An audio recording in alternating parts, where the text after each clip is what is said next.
Dinosaurs ruled the Earth for 165 million years. So how'd they pull that off?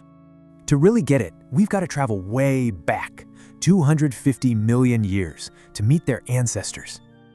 Dinosaurs came from this group, the Archosaurs, and they had a serious, game-changing trick up their sleeve. They started walking on two legs. This freed up their hands to hunt, which was a huge deal. All right, so here we are, the Triassic Period. It's hot, it's dry, and we're on the supercontinent Pangaea. You know, the first dinos were actually pretty small. This guy, Eoraptor, was only about dog-sized.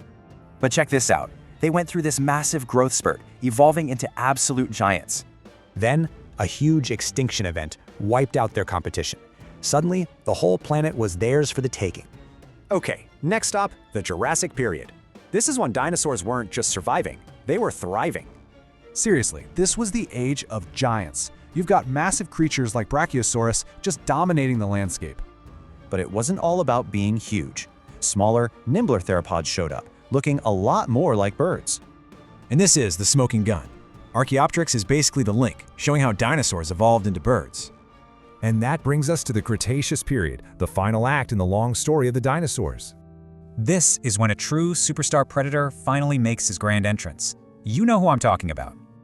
The T-Rex, an absolute beast, a massive, active hunter, one of the scariest predators ever. And hey, forget what you saw in the movies. Real velociraptors, they were actually covered in feathers.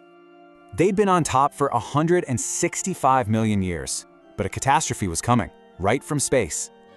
An asteroid just slams into the planet, leaving a massive 150-kilometer-wide crater. The aftermath was devastating.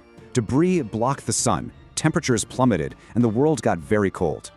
Just like that, 75% of all life on Earth was gone, including almost all of the dinosaurs.